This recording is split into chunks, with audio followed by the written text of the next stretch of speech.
Okay, this is the monthly Q&A meeting. I may have showed this last month, but this is the March through May temperature outlook. We're supposed to be above normal, of course, this week. It's probably, hey, we had a few good days. Our averages, at least for our area in Kansas City, that third column, it could, for March, the average is 56 as a high, 36 as a low. We're going to get below that for sure in a few days. Our average precipitation amount of moisture we get is 2.15. We are in a drought. This report came out last Thursday. Even with those snows that we got in the last week and a half in February, we're in the yellow area, the northeast central part of Kansas is so abnormally dry. I don't know if this may pull us out or not. We were short a little bit last month. This was the almanac as of February 28th, end of the month. This shows that we, in our area, collected 1.38 tenths of an inch. Our average, historical monthly average in February is 1.53, so we were a little short. The right half, this is as of today, and it says in the last 7 days we got a half an inch, 0.51, and our normal monthly average is 2.08, so we're a quarter of the way there. We'll see what happens. We brought this up before, the bee table for our area. So in the Kansas City area, I hear Matt Brandis, if he's on, so I was saying that we're a couple weeks ahead, but we probably are from people who live out in the rural areas. For the January, February, usually we see the blooming of the silver maples and the red maples, which we did see the silver maples bloom the beginning of middle of the month. On the 16th was the very first day, but we've had some cold days. Month of March is where we are now. The crocus are out, red maple. I don't think the red maple have popped, even in this area. But generally later on in the month, we'll see dandelions, and there are other trees like the elms. But this is typically a busy month for us, for those of us that reverse brood boxes and feeding syrup, whether you need to feed them to prevent them from starving or if you're trying to stimulate for other reasons. Usually we see drone brood sometimes, and I've already seen it in my area and a few areas that I've seen. Some people may not, but drones are on the way. Our Northeast Kansas officers and panel, Ed Darlington is our president, Matt Brandis is in charge of the programs, Cecil Sweeney is the librarian, Chad Gilliland is in charge of honey plants. Janet Campbell's our secretary. I'm the treasurer. Jolie Weiner is our youth scholarship chairperson. Our military veteran liaison is Andy Nowacek. Our editor, everybody got their newsletter today by email. The hard copy is going out very soon. Is Cheryl Burkhead. Our special events coordinator for classes is Becky Tipton. And Jay Francis is our special events coordinator for the Fun Day. So thank you and welcome everybody. If I want to jump in, this is the first question. This came from Elise Everson. She says, I know lots of people sell their honey. Her question is, how many hives do you think someone would need to make a decent side business or to even be able to do it full time? And so I'm tempted to ask people who have done it full time. Jolie and Cecil. There are some that have done it part time or still doing it.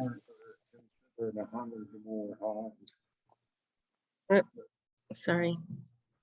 Sideliners are considered 100 or more hives, but to do it full time, I think you need, I don't know if Jim Kelly's on here, but you would need 500 or 600, I don't know, probably 600 or 1,000 hives to do it full time.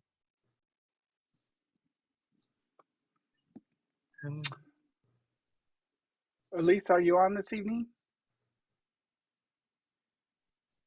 Yes, I'm on. Okay. I hope that might be an answer for you. Okay, yeah, I was just curious. No, I'm good fine. question. I think it kind of depends upon truly how much money you want to make and how hard you want to work. And somebody you could talk to as well would be Chad Gilliland, who has taken not so many hives, but built up the agritourism element of it and did it a kind of a different way. So there are lots of different ways people do that. But I think people who want to do a weekly farmers market, like one a week for your sideline business, you're going to have at least 100 hives. That would be my thought. That you just, I don't think you could do it with less than that. And you'll be busy. Especially if you're going to do value added products and a lot depends if you need health insurance, if you have a spouse that has health insurance. I mean, there's just so many factors that go into it. So Great. I hope that answers. Thank you. Our next question is a different part. Would Northeast Kansas ever consider doing a Getting More from Your Hives live class? She would like to learn how to do more of the same and some of the things in person, and would be willing to pay for the materials and supplies to do some of those things. For example, soap making, lotion class, or mead making, etc.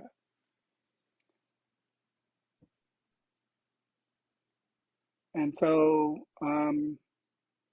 program chair, I don't think Matt's on. Nat's not on, but Jolie and Becky have teamed up in the past, and we have put programs on. I suggested to her that the fun day that we do a lot of those things in person, they aren't always, they're rarely a make and take, but it's an in-person type thing. And pretty much all the topics she suggested, I think, are on this year's fun day program. So and fun day would be an excellent opportunity. There are lots of little workshops, so stay tuned. There'll be more information about coming out. I have a question about the fun day real quick, if that's all right. Sure. Yes. It says on, I feel like I read it the other day, it said it like started at 7 a.m. and like went to like 5 or 6 on the NEKBA website. Is that right? We'll probably have things set up at 7. Okay. Well, maybe for you guys to be there to set things up. I just wasn't sure what, like, since I didn't know if it would be like an all-day event similarly scheduled to how the classes were. Like, it is an all-day event, but I don't think we start at 7. The fairgrounds opens at 7.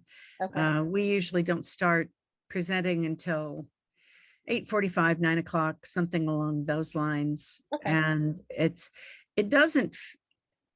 feels like a really long day, but unlike the classes where you are intense learning, this is get up and wander around and go to a session outside. And so it's a full day of learning, that's for sure, but it just feels way different than the classes. It feels like a circuit, but that's just what I think. And so it's fun. Yeah.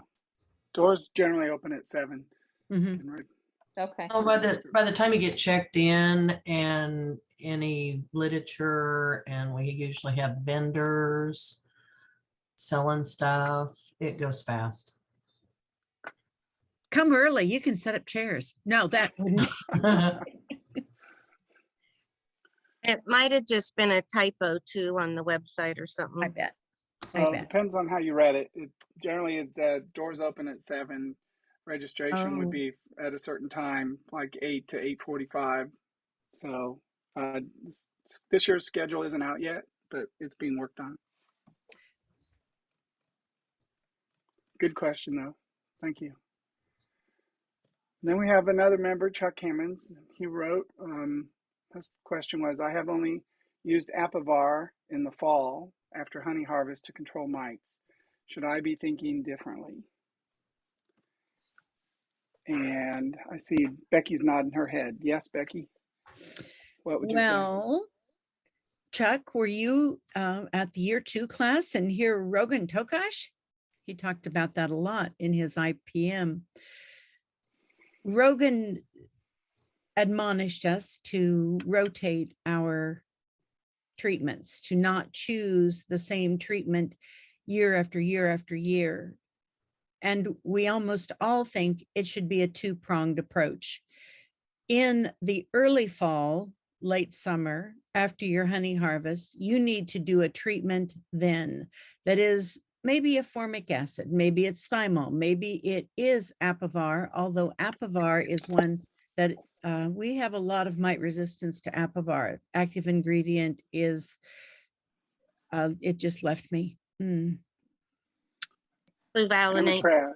Yeah, amatraz. Right. Amatraz, which has been used in cattle and everything for years and years and years and years. It's been around a long time. So we're seeing some resistance.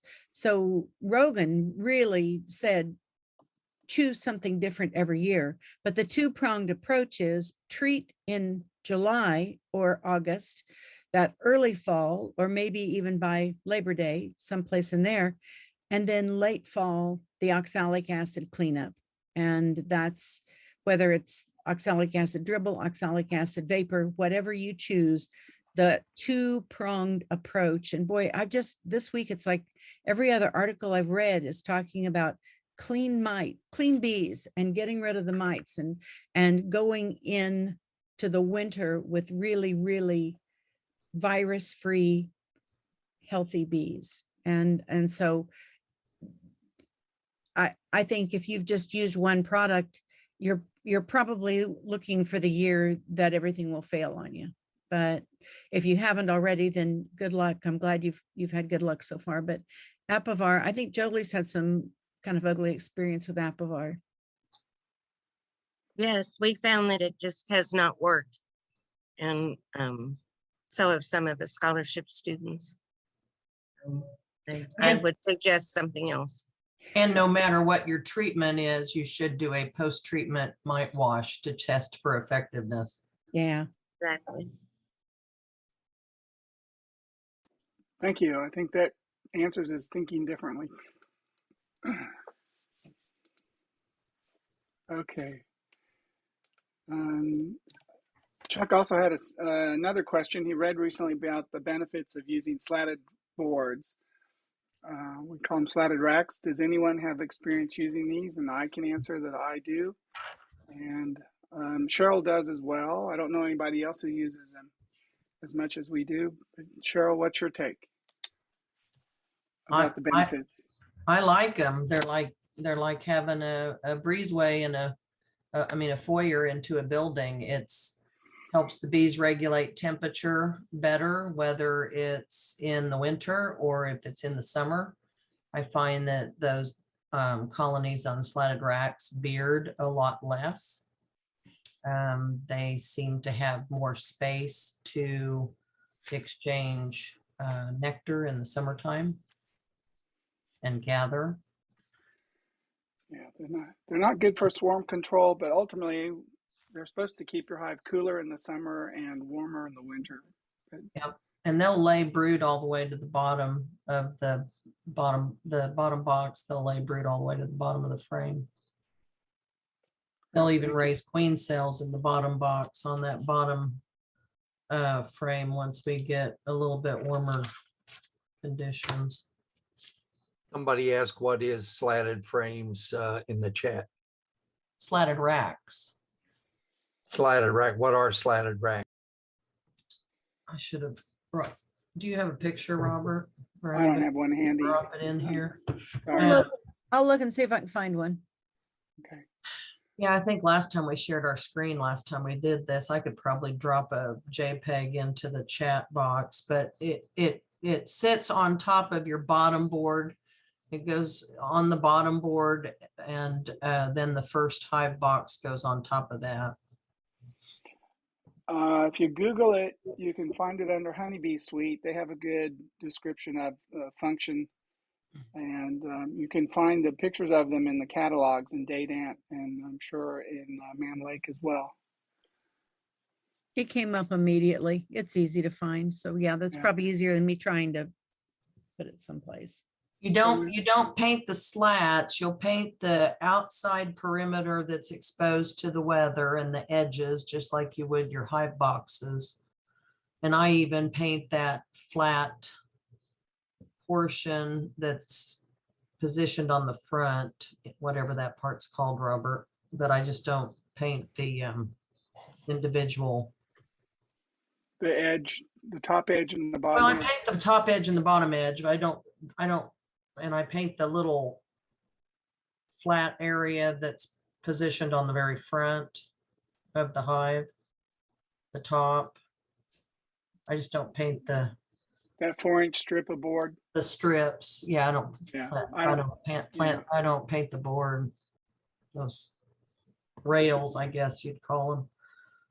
It's an additional piece of equipment. It is optional, but I've been using them since 2014 and I really like it. So Cheryl uses it. She likes it too. I jumped ahead to the next question. I have on occasion needed to feed my bees. Is it necessary to give them protein supplements as well? Anybody want to jump in on that one?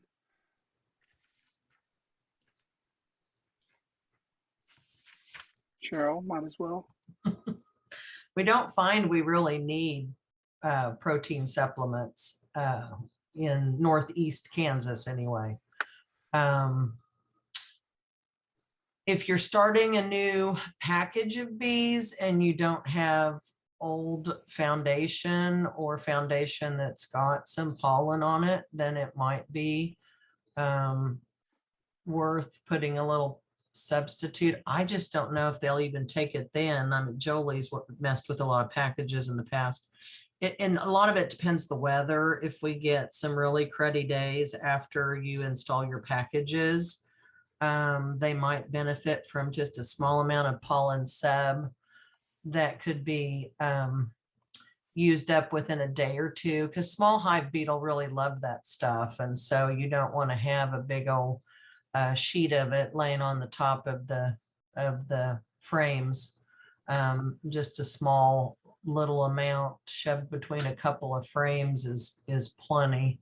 I find once that we get in any type of a natural pollen coming in, that the bees just won't touch it, and it's just a waste of money.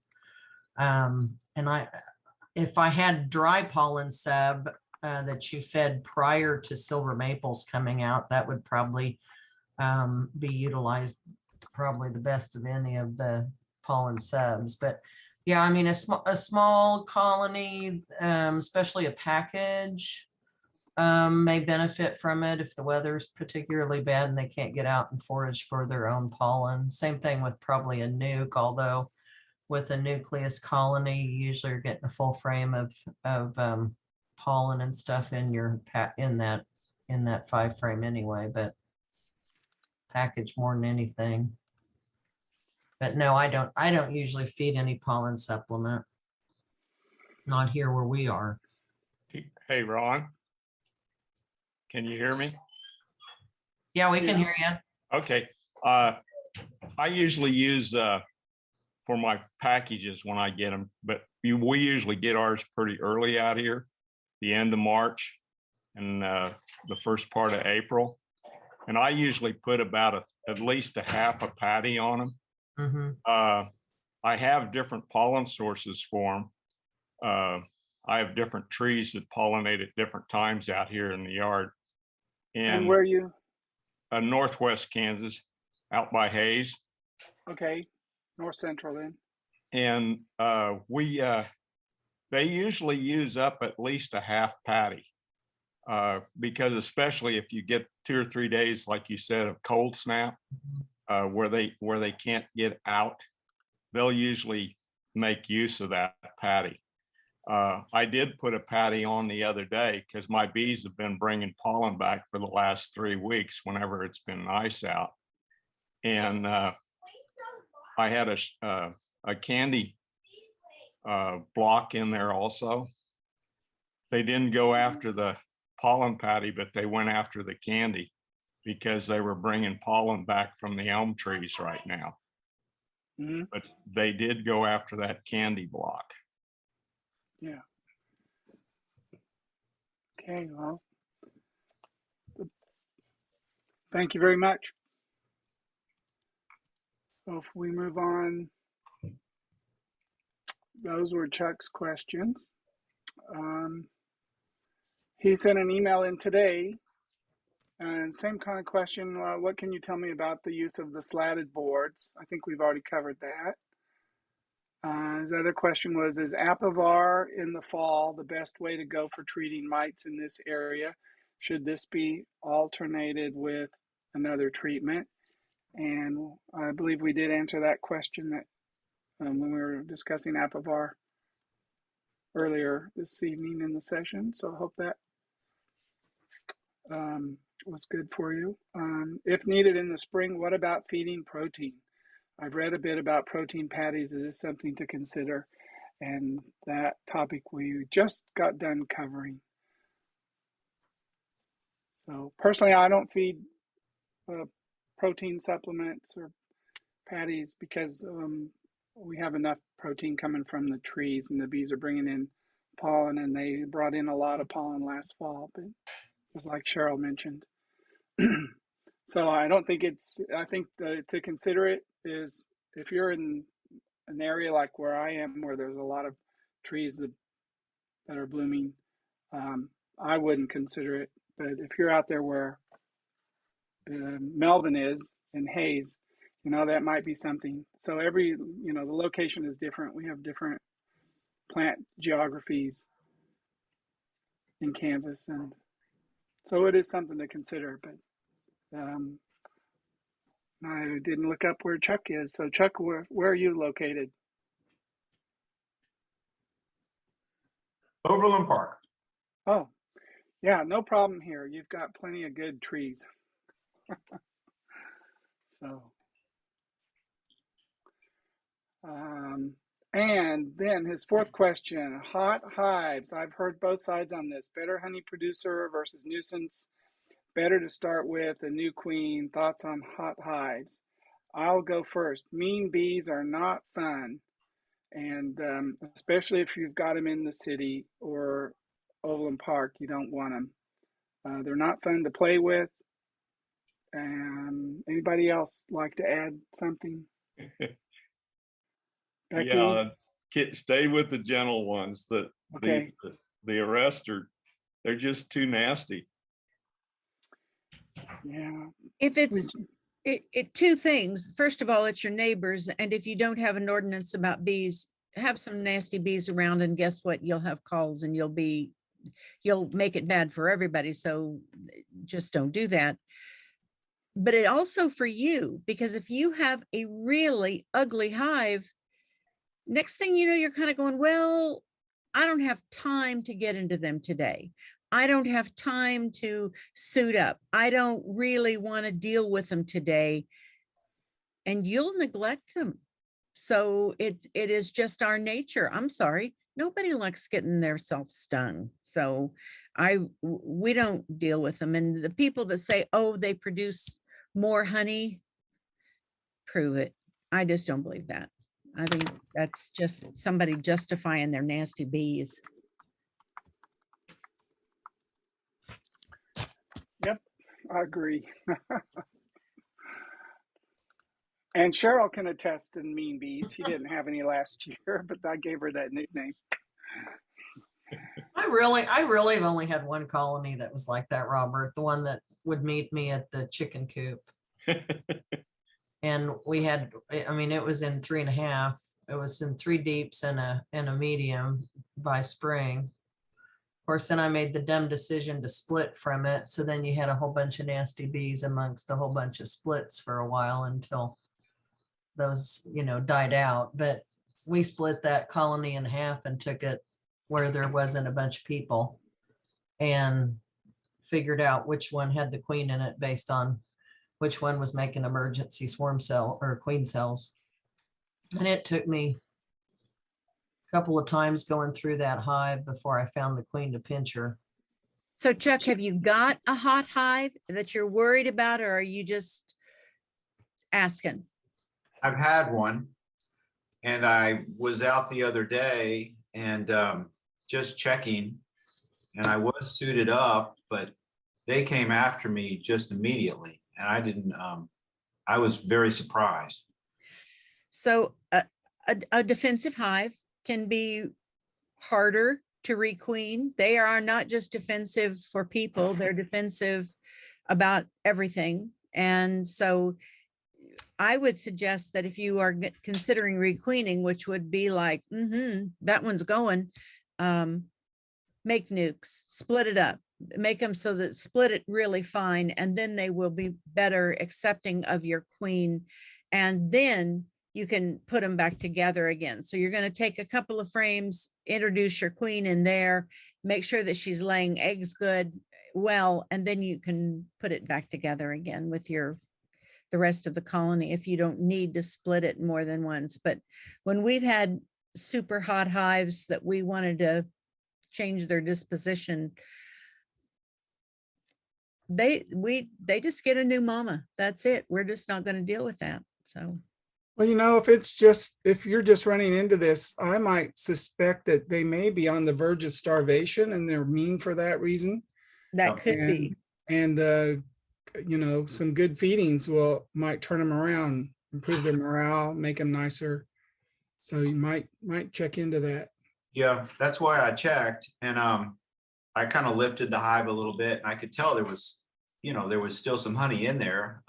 But I thought the same thing, and so I did put some 1 and 1 out there. So maybe next time will be better. We'll see. Great.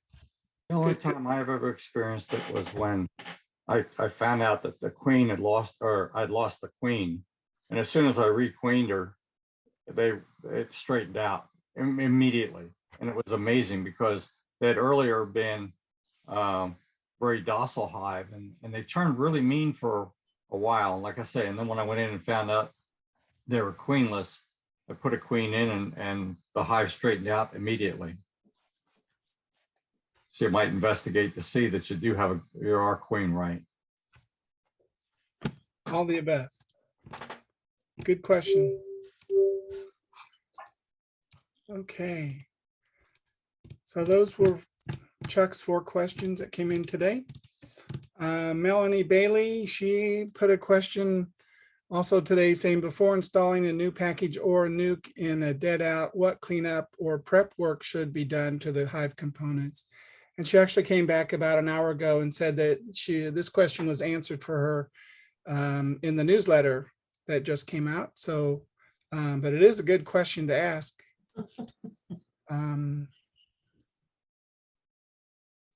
Ed, what would you do for cleaning up a dead out?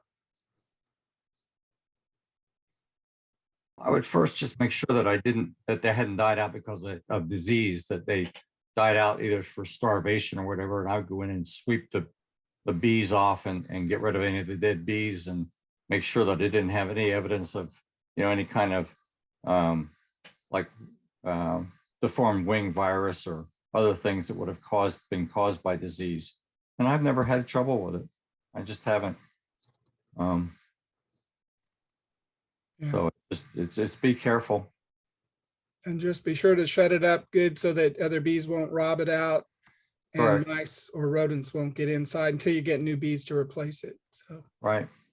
Okay, thank you. And Veronica Sellers sent this in today. We're about to complete our first year as beekeepers, having installed 2 packages last April. Last week, we did an inspection and found our 2 hives doing well with abundant resources, 10 frames of honey per box, and many frames with pollen. That's good. And also a good population of bees. We'd like to do a split as soon as possible to get ahead of swarming, and we'll be ordering new queens for our splits. We plan to split the boxes evenly 10 frames each in the 2 old and the 2 new boxes. We will then put a second deep on top of all 4 boxes with undrawn foundation and begin feeding syrup to each box. Our questions are, 1, does this sound like a plan to split the bees and resources we have?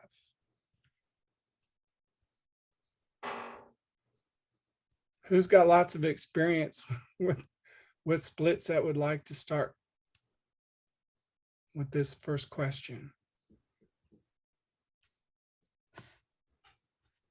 Cheryl? Quit picking on I'm me. picking on you because I can see you. I'll jump in. Yeah. Go ahead, Ed. I'll jump in and, primarily the variable is what kind of nectar flow do we have? And just what kind of weather do we have? It sounds like a good plan. And the only way it would be curbed at all would be as if we really had either dry or really wet year, because that's going to alter exactly what happens in terms of the growth of the hive. But if we have a normal year and everything else, that's as good a plan as any that can be developed, I think. And just monitor it and see that it's going. Worst case is that toward the end, if you have a hive that really didn't develop, you'll need to look at augmenting and reposition or balance in the hive so that you have, the strength. But play to the strong hives. I mean, you can't go wrong that way. And also you want to make sure you have queen availability. So whenever you can be able to get a queen, which generally isn't until the first part of April, although you might be able to get it at the end of the month. But Did she say she was going to put undrawn boxes on for the second box? I don't think she mentioned that. So Yes, she did. Yeah, she did. You really need to lightly feed, but I wouldn't put a Miller top feeder or a frame feeder or anything like that on them. I would just simulate a light nectar flow with just 3 holes in an inverted quart or half-gallon canning jar. Because what they'll do is they'll plug up all of your drawn frames of comb. So you got to feed them slow and steady until you get at least 7 or 8 frames drawn in that top box. And you can bait them up into that top box by bringing a drawn frame from the bottom box up into the center. Mhm. And then put an undrawn frame to the side of the brood nest down below, just on one side, because I still want them to have contact with some honey on the other side of the brood nest, even though you are feeding them from the top. But you're just going to have to slowly feed them. Don't expect the nectar flow to do that for you. Just like if you were to get a package or to buy a nuke and drop a nuke into a 10 frame deep hive body, you're going to need to feed. there's an excellent book, Increase Essentials by Larry Connor. Yep. It's in the library. If it's available, you can come get that at the meeting. If not, I would order it from online and get that book. That would be a tremendous help to give you lots of ideas and what you need to do to prep. The other thing I'd say too is you need to watch when you do that split, because I did 2 splits last year and I did them early and we got queens and the queens were bad. Mhm. And I didn't catch it soon enough. And so they didn't take. What do you mean they were bad queens? They within 3 weeks, I had queen cells in both of those hives that I had put new queens in that I got. And I had given one to a friend because we ordered 3 of them and his did the same thing. Did you direct release them yourself? One of them I did. And the other one, they released it within 2 days after I put them in there. And I had them, I didn't put the queens in as soon as I took the frames that I used to split with. I waited 2 days because I'd done it. I knew when I was getting the queens. So I put the frames in about 2 or 3 days before I added the queens. You left them queenless for 3 days? Well, I think it was maybe a day and a half. I won't leave them queenless for 15 minutes. Oh, okay. I think that's a horrible, because guess what? They knew in 15 minutes they were queenless, and Uh-huh. they started building queen cells. They don't waste any time. They're gonna go for it. So I would not do that again. Okay. So if you're making splits, in fact, I was gonna ask Veronica about that. We were talking about when she gets her queens. If you want to save your time, and I think Cheryl talked about this, go look at Cheryl's video, that if you're making a split and you don't want to spend Yeah, all you your don't time, have to get a queen. You can do it without. well, I don't think that's a good option either in March, because Okay. that, or in April, she's going to get a mated queen, and that's the good option. But choose your frames that you're going to make your split with, brush all the bees off of them into your bottom box, slap down a queen excluder, put those brood frames above the queen excluder, and the bees will climb up and get on those brood frames, and your queen will be down below, your old queen. Then you can just take that and quickly make your split whenever your queen arrives. So if it's a day or 2 or 3 or whatever, they're fine. They're going to be covered with bees. The brood will be taken care of, but then you can quickly make that split. So the other thing, Veronica, I think you were in our year 2 class, so you probably heard Cheryl's talk about this, where to set your split, introducing that queen, those kinds of things. And if you didn't, it's on our website now. Go back and look at what Cheryl talked about, because she did a great job of that. So everything you need to know, and then a little more. Yes, thanks. Good. Our next question is, what do you suggest the nighttime temps be to ensure the clusters have the best ability to keep adequate warmth? Becky, would you like to add? Well, I think more than worrying about the nighttime temperatures, are thinking about, do you have adequate nurse bees in your split, that you've got enough bees in there to cover that brood adequately, and so that they can cluster over that? Because guess what? We've got brood in our hives right now, and I think tomorrow night it's supposed to get down to something like 4. I don't know. And we might have some chilled brood over that, but in all honesty, it'll almost all be okay, because they'll huddle over it and they'll shiver and they'll keep it warm. So I wouldn't worry so much about your nighttime temperatures if you put in adequate supply of nurse bees. And other people might have other suggestions. So go for it, guys. Yeah, I think more than the nighttime temps, I think really what you're trying to get at is maybe what time of year we do this. And generally we don't do it in March. April is the best month to do it. That's our swarm season, is when it starts in April.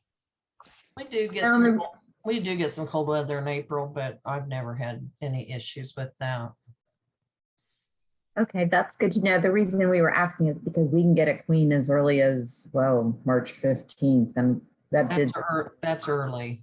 Yeah, that seemed early to us too, but we also wanted to get ahead of the swarming.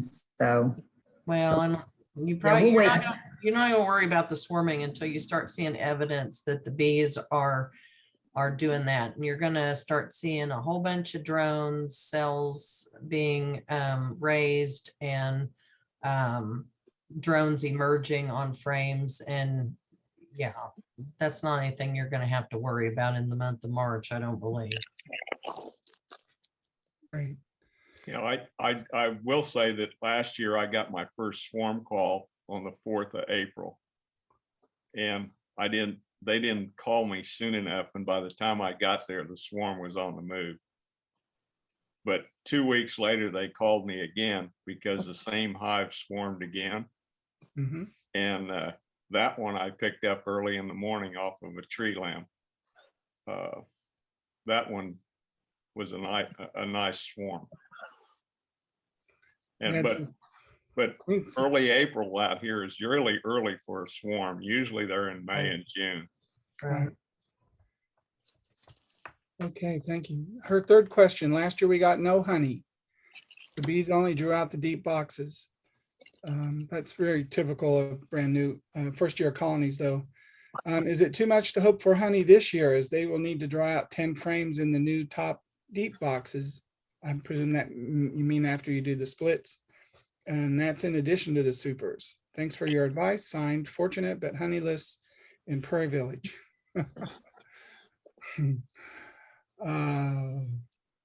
Who would like to tackle this question? Jolie, would you like to have a shot? I don't see you. Well, there's no magic wand that'll tell you if you're going to get honey in a certain year or not, but it is more likely on a second year that you'll get honey. And as Cheryl said, if you'll feed those second boxes, you'll have, when they fill those out, you should be able to slap a queen excluder on and get some honey in your super. So all I can say is there's a good chance. Great, thank you. Okay. Next one came from Dave Murphy today. Until reading it in the American Bee Journal last month, I have never heard that we should never put moth crystals over frames that contain pollen or honey, even in small amounts. So it's not necessarily a question, but he says this is contradictory to everything I've read and heard about storing comb, but it explains a hard-learned lesson that needs a lot more discussion. So I guess this is up for discussion. And this came out of November 2021. I believe it's page 1138, and that was in the Q&A section that I, so if anybody wants to look that up, but I think this is what he's talking about is generally the moth crystals over the frames. I use it, well, I don't use it actually, but typically it's used for your honey supers. And They're empty. They're empty and typically not for storing brood comb that has honey stores and pollen in it. So that may be the lesson learned. They do have to be aired out. Is there anybody here that uses moth crystals? And the active ingredient is supposed to be the paradichlorobenzene. So that has to be the correct type, but if you're using something else, don't use them, but they do need to be aired out several days before you take them out of storage and place them on colonies. So anybody have lots of experience with using moth crystals for comb protection? I might mention that when you have a dead out hive, like if you had one right now and you were worried about storing those combs, it's still reaching freezing temperatures regularly outside. There's really no need to bring those inside and to try to store them with paradichlorobenzene or your freezer or anything else. Just make sure nothing can get into the hive. Leave them where the temperatures fall into freezing. So that's probably why we've never used paradichlorobenzene on frames with honey or pollen, because that would be from a dead out. That would be something that we're just probably leaving where it sits, closing it up so that nothing can get into it. But I can understand why that happened. We just use it on our honey supers, the ones that and they're empty. They're completely empty. Dave Murphy put another question in the chat box as well. Since we're doing Dave things, he says, I have a lot of drone comb. Will the queen lay only drones in that comb? What do you mean by a lot, Dave? What's going on?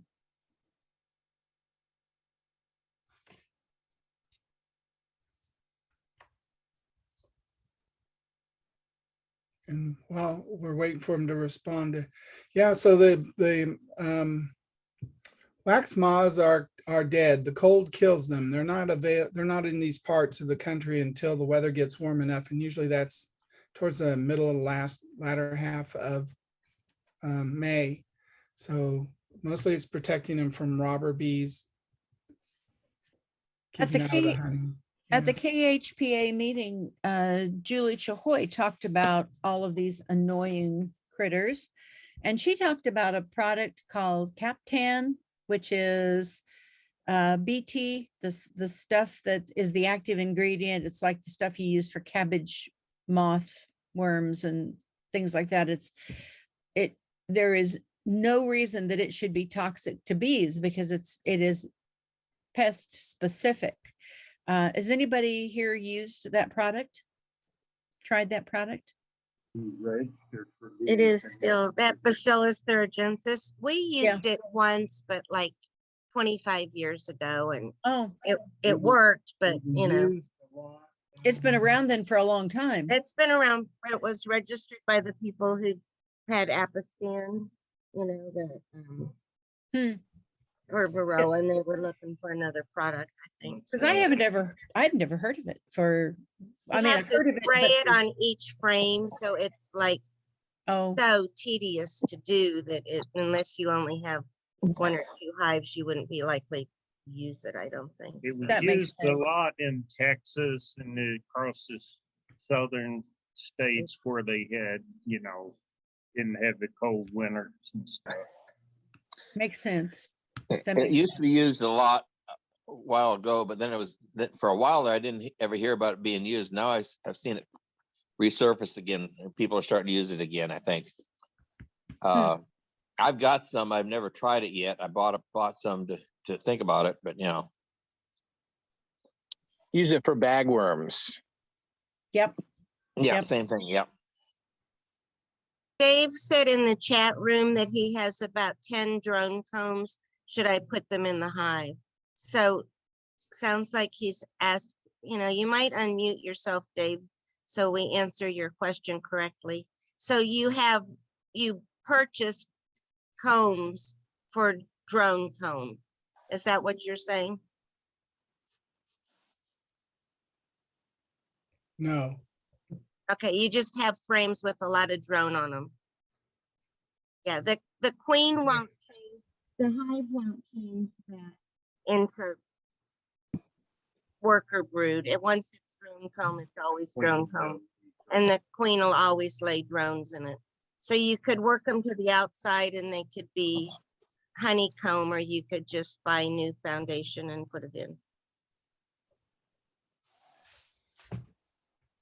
Great. Okay, next question. We'll get to the chat ones as soon as we're almost to the end. Travis Morgan wrote later this afternoon, it would be great if someone could at a high level walk through the steps for requeening a hive. Watch my year 2 from our year 2 class. It's in the archives on our club's page. Not only that, but this month's meeting is That's installing packages. Robert Hughes, and he would be making installing nukes, and he might talk about requeening, or he could talk about requeening at the meeting, but he'll talk about installing a queen. But your best practice for requeening an existing colony is to make a small split off of that parent colony with frames of bees, nurse bees, and brood, 2 to 3 frames, depending on what time it's it's a little early now. You could probably make a nice split with 3 frames of bees and brood and introduce a new caged queen to that split. Of course, you're going to have a frame of nectar and pollen, so it's like a 5-frame nuke, and you're going to split off from the parent colony and introduce the queen to that split. And of course, we recommend that you let that queen be caged at least 4 days and that you manually release her. Do not let the colony release the queen themselves, because either the candy plug's too hard and they'll never get into it, or they'll get to her too quickly and they'll ball your queen. So you want to see how they're receiving her. If they're biting at the screen and you can't, easily wipe them away from the screen surface, then you'll want to continue to let her hang there for another day or so before you release her. But you need to see that they're not acting aggressively towards her before you release her. But a minimum of 4 days after you make that split. And then once she's laying in that split and is accepted in that split, if you don't want to make an increase, you'll go back into the parent colony and you'll pinch that old queen, or you could move her off to the side. If she's still got a good year in her, you could split her out off to the side. But if you're wanting to put that new queen into where the parent colony was, you need to get in and remove that old queen. And then you can just newspaper that split to the parent colony. And that would be the best method of requeening that colony, is to let her get established in a small split first. So she's got her own contingency of bees that know her as their queen. But yeah, in year 2, I've got like a good, better, and best. And I gave you the best method to requeen. Great. Thank you very much. So we'll see. So he also said, I know there's timing from when you remove the current queen to putting in the new queen cage and then waiting 4 days to release. Then you come back at some point to check to be sure she's laying. It would be nice for a refresher. So I think you just went over that. And then the last one, Lee Fairwelt wrote, I have 2 hives. Hive 1 did not make it through winter. I've cleaned out the dead bees and sealed it off. Should I buy a new package or try and do a split from hive 2? If the split's recommended, how will I know the hive 2 is strong enough to withstand a split? Who would like to tackle that? Talk about doing a split for a dead out. I can start. It all depends on how strong that surviving colony is. This is the time of year, if you haven't done a reversal yet, you can do that. If you fed them, great. But if you've got a strong colony, or if it's going to build to be a very strong colony by the end of this month, first week in April, you can add a 3rd box, part of the dead out to it, go through and clean the combs, put the good ones in there, and have them build up into all 3 and get a queen. You have to make sure you'll be able to obtain a queen and use that 3rd box to start your new colony with. That's how I would do it. Anybody else? We like to use Marion Ellis's guidelines, and the 1st of April, we do a lot of equalizing of colonies to the rob from the rich, give to the poor. And we like about 4 frames, good, solid, full frames, 1st of April. And we feel like that is a good number for our area. They don't generally build up to swarm, and they will build up and make a honey crop, particularly in drawn foundations. So again, what Robert said, you need to have a queen and get the queen there. And there's, if you can't get the queen, those other tactics, add a 3rd box, because then if they start working in it, then you've got more stuff to split. So all good. So, and I think that was the last question I had. Just make sure you're taking care. If they need to be fed, use the right feeder. And that's it as far as questions. We did have a couple other ones in the chat. Marsha Harmon wanted to know when to add the drone comb, if you're going to add the drone comb to it.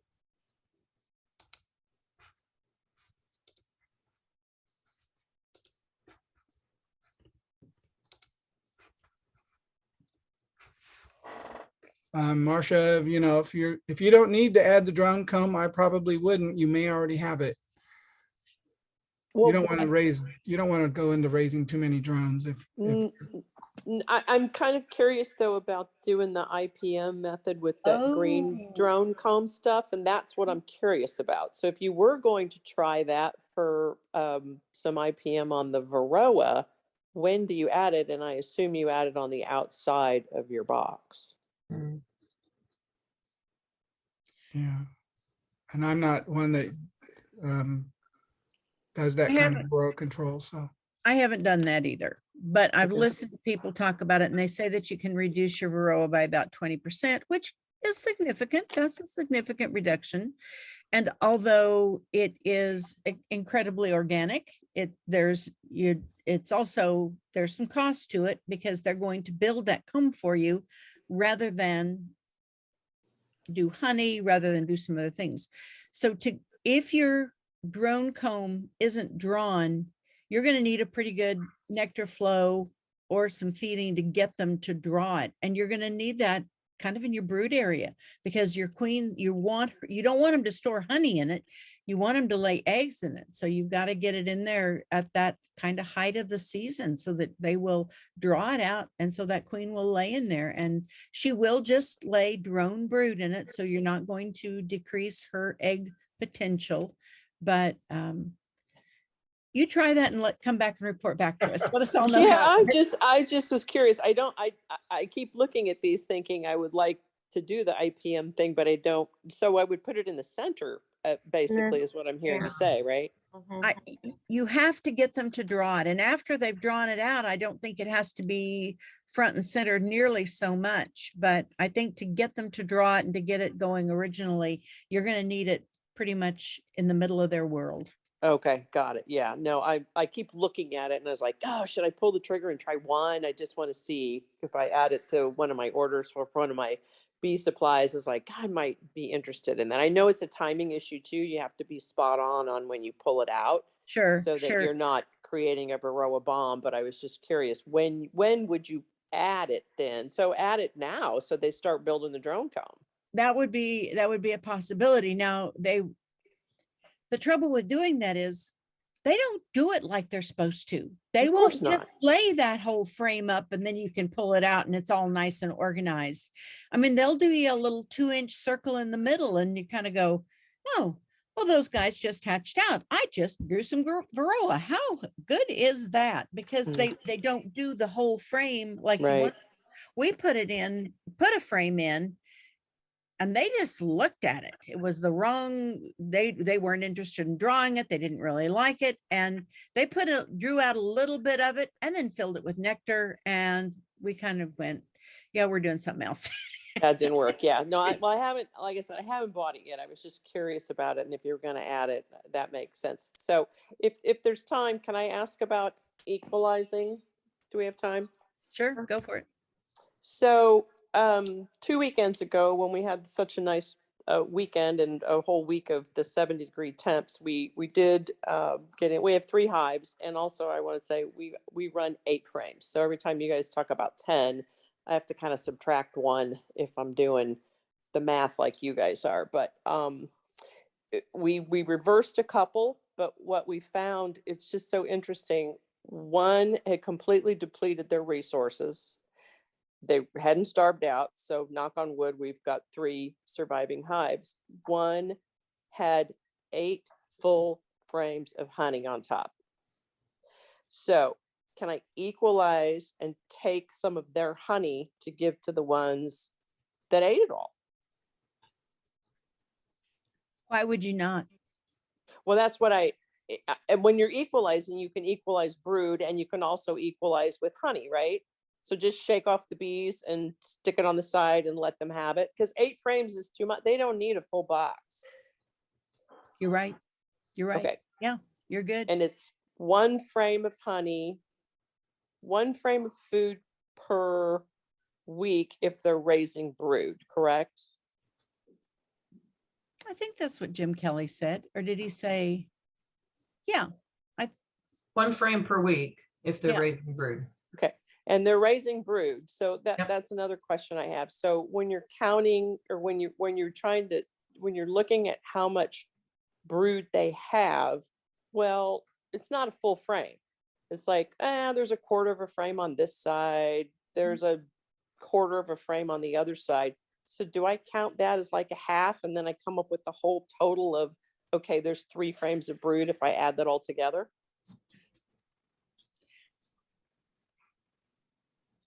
Does that make sense?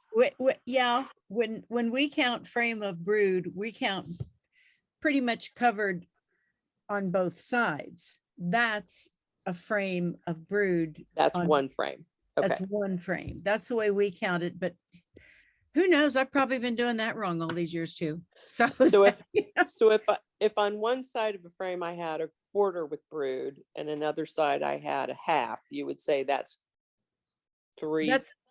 That's about a half a frame of brood. Okay. Gotcha. I mean, that would be about it. Okay. Yeah. Well, we've already got drone being built on the bottom of some of these frames, and 2-3 frames of brood in each of our colonies, and then that one that still had 8 whole frames of food. Yeah, Sounds like you're it's on the early. way. All good. I found drones too, drone brood already last week. Yeah, we had definitely had drone brood, and also potentially when we did the reverse, I swear there were 3 swarm cells beginning on the bottom of one of the hives. We call Is them it queen early? cups until there's a larva or eggs inside. Okay, so it's not too early for that either, is it? Oh no, it's too early for that. They Well- won't do it. They won't swarm without drones. They can't do it without drones. But they're building the queen cups. But they're not going to have drones in time. They're just in case cups. Got it. Yeah, They- queen cups are different than swarm cells. Ah, okay. So don't worry about those at this point because it's too early. Right. Gotcha. Okay. Oh. Thank you.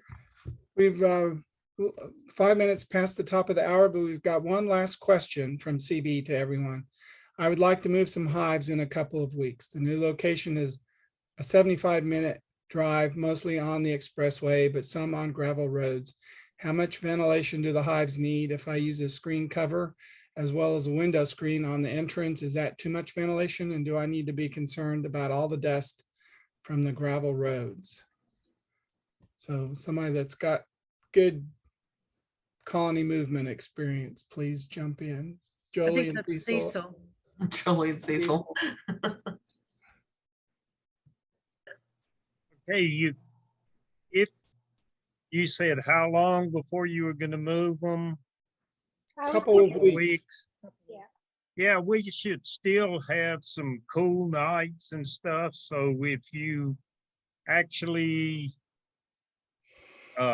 closed them up and moved them early in the morning, before the temperatures got very warm, then just screening the entrance would probably be sufficient for doing that. If you're moving them into, like in the back of your pickup or on a trailer or something, it shouldn't be a problem. We run into problems when temperatures start getting up, higher, you definitely don't want to do it. But like I say, we always try to,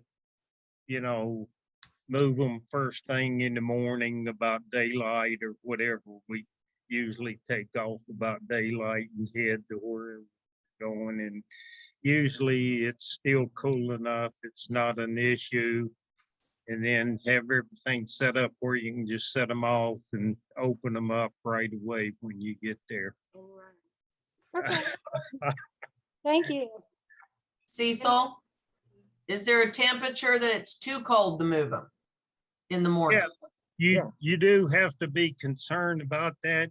You want to look and see how cool it's going to be, but you want it to be a day to where it's probably going to warm up into the 50s, so that what happens in the moving, the vibration, the jarring and everything may shake it cluster down onto the bottom board. And if it stays cool all day long, then they can't recluster. So you want it to be a day when it's going to warm up to above, 50 or above, yeah.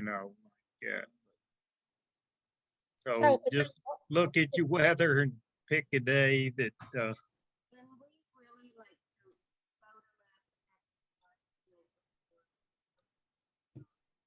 Is Jolie talking? Yeah, sorry. I'm sorry. Yeah, we like to really load them up the night before on the trailer and then take off early the next morning. So I don't know. Dust really isn't a problem though, Dust yeah. isn't, and we like to put a strap or a ratchet strap around to hold them in place. So. I have a question for the group that anybody could answer. We just had our Kansas honey producers meeting this last weekend. It was a terrific meeting. It was lots of fun. It didn't have great attendance. And I just wonder why you don't attend. Anybody that would like to answer? Is there, do you go like, I don't feel the need. It was too far. It was, I have to take off work, which is really why I always liked attending the KHPA meetings, is I had to take off work, but that's a whole nother story. So I just love to hear from some people that, I don't know anything about KHPA and therefore I didn't go. And Barbie Flick says, I can't wear a mask for more than 5 minutes. And guess what? Nobody wore a mask because the mask mandates have been lifted. So anybody would like to, you know what? You don't have to answer out loud. Email me. Just give me some reasons, because our group as a whole sees these fantastic meetings that we've had and having some pretty low turnout. And it's sad because, man, we talked about some cool stuff. We just had great speakers. So anyway, I'd love to know. So drop me a line. So I just want to announce that we're starting our mentoring in April again. And typically it'll be the second Monday of the month, but the first one we have a mandatory farmers market meeting. So our first one's going to be Sunday, April 10th, and it'll be at our house, and the information's all in the buzzer. So, and we go through hives. We make sure everyone sees eggs and larvae. Hopefully we can see some queens. We'll talk about requeening. We may requeen, we might make some splits. So it's a good one to attend. But Jolie, I saw that you put that in the buzzer, and that's so, I wish I'd thought to do that. Steve and I are going to add open apiaries, teaching apiary opportunities to our classes that we teach in the Topeka area. I will post something about it. And so anyone who's closer to the Topeka area might find that something they'd like to check out. We're going to start in April as well. Only I think we're having ours on Sundays. We're going to do ours on Sunday afternoons. I think it's going to be the day that we do them. So I'll let you know, but thank you. So see, there's some new things going on, open apiary opportunities. Well, with that leaves us with our future events. We have the KHPA Value Added on St. Patrick's Day on the 17th. So if you're not out at the bar drinking, this is going to be Selling at Farmers Markets and Craft Shows by Stephanie Brown. And then we have on the 21st after that, Monday, that's our monthly meeting, and that'll be in Lawrence in person. So. And it will not be also be by Zoom. That was confusing last. Come see us. So all the future ones are in person. Great. Okay, well, thank you everybody for joining us tonight. Good Thanks for job. the great information.